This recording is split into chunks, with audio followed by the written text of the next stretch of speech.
Hi, this is the third in a series of Macbeth context videos. This time we are talking about James VI and First and his ideas about kingship. So, the first time James really talks about kingship is in a book he wrote in 1598. It's called The True Law of Free Monarchies. James needed to assert his authority over Scotland, and particularly the Scottish Church, after his Catholic mother, Queen Mary, the Church basically took over Scotland. It kicked the Catholic monarchy off, and it was the Church who was really responsible for making James king. This meant that James owed the Church quite a lot, and the Church felt that he should pretty much do what they say. And James needed to get out of that. He needed to assert his authority. So he wrote this book to give his ideas about kingship. And he decided that a king's authority came directly from God, and that no person on earth had any authority over them. This meant that the Church had no say over what James did whatsoever. James saw himself as being next to God. Nobody could interpose between the two of them. He was interpreting God's will. Whatever he did was God's will, and that everybody should pretty much just do what he says.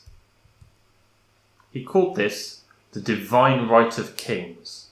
It wasn't his idea, it had been thought of before, but he really took it and ran with it because he needed to get himself out from under the thumb of the Church. This is what, to James, and to pretty much everyone in England and Scotland at the time, thought of as nature. This is what we've got here is a picture of the chain of being, and it is the picture of the entirety of nature and how heaven and earth and everything is organised. So right at the top up there, sitting on his throne, we've got God. Notice that in his left hand he is holding an orb, just like James was in that first picture of him that we saw dressed as a king. So he's holding the world in one hand. He's sitting up there with his angels on the clouds on his throne. And underneath here, we've got the ranks of angels on that first layer of cloud. Below that, on this layer, we've got humans. You see, they're all looking up towards God, all in the next layer of being. Underneath that, on two layers, we've got animals.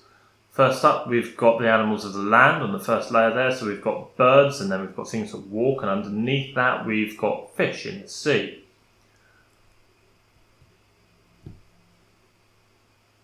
Then, underneath that, we've got plants. You see a range of trees and bushes there.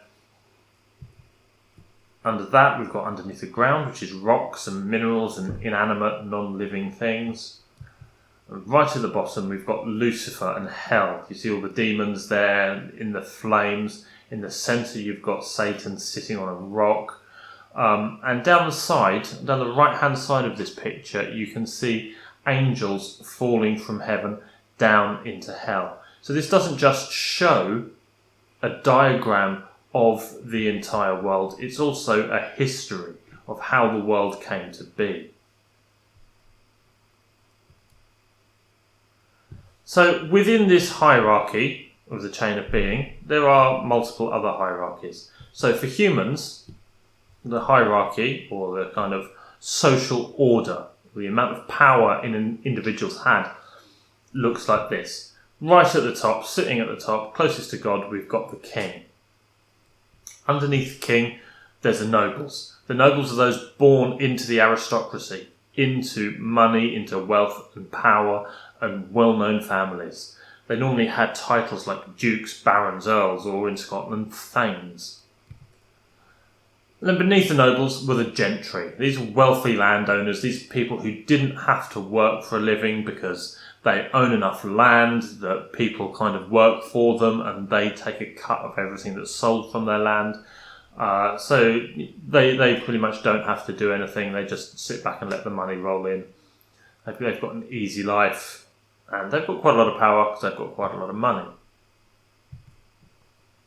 Underneath the gentry were the merchants. They're the owners of successful businesses and entrepreneurs, people who've started their own business and made their own money. They're wealthy, but they have to work for it. They can't rely on other people taking a cut of other people's stuff. They're very wealthy, but it is through buying and selling and constant work. Below the merchants in the middle classes, we've got the yeomanry. These are farmers, tradesmen, craftsmen, so kind of like cart makers, and cart makers and carpenters, kind of iron blacksmiths, skilled jobs, people who've had to train for a long time, probably been apprentices, and learn a trade and make money from that. Then at the bottom here we've got labourers or peasants. They're poorly paid, they're unskilled workers, they form the majority of society. Most of them are completely uneducated, can't read, can't write, generally looked down on by pretty much everyone else in the hierarchy.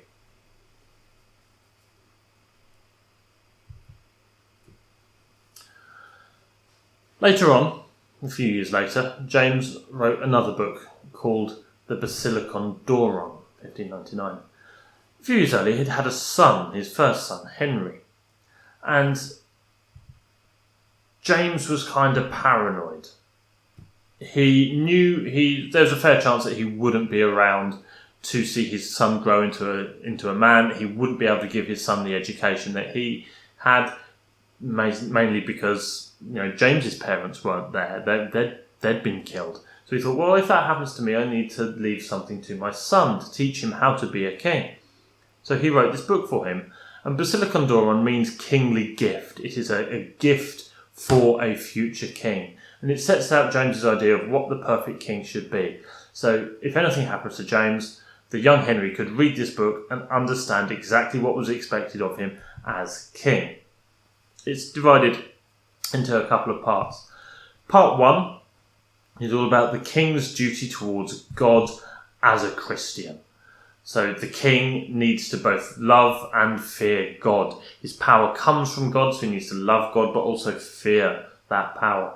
The king needs to study the Bible. He needs to be well read. He needs to know really his religion inside out. And the king must pray and be thankful, because this is a gift. It is a kingly gift from God. So a king must be thankful for what he has been given, for what has been bequeathed to him by God. Part 2 deals with the king's duty to be a good ruler. So it says the king should try and rule so that his subjects are safe. He should rule in the interests of his subjects and keep them safe, not make war, not make problems. He should surround himself with good, trusted men. He should only listen to the best. He shouldn't allow himself to kind of fall under bad influences. He also mentions that you should not let the Queen get involved in politics, something that James himself was guilty of from now and then. But this is also something that kind of really comes back to Macbeth. Obviously, Macbeth listens to the wrong people, and specifically he listens to women. He lets his wife get involved in politics, lets his wife push him to become king, and he does not rule in his subjects' name, he rules for himself. Part 3 of the Basilicon Doron is the daily life of the king. Basically says eat healthy and don't get drunk. We can't relate that to Macbeth very much, but there is one section where at the feast where Macbeth orders a servant to fill his cup full, so there is a hint there that he might be kind of getting drunk on the job. Tells you to keep your hair and nails cut and don't wear scruffy clothes. Tells you to keep your hair and nails cut and don't wear scruffy clothes. And the king must always be truthful and use plain, honest language. Something which Macbeth obviously is not. He's constantly lying. He's constantly being the serpent and kind of false-facing. So things to remember. James believed in the divine right of kings, the idea that God chose who was king and that the kings answered only to God. James had very clear ideas on what a king should be like and wrote a book describing it. And to rebel against your place in the natural order was to offend God, as it was God who decided where you should be in that natural order. To move, to try and change your situation was ungodly.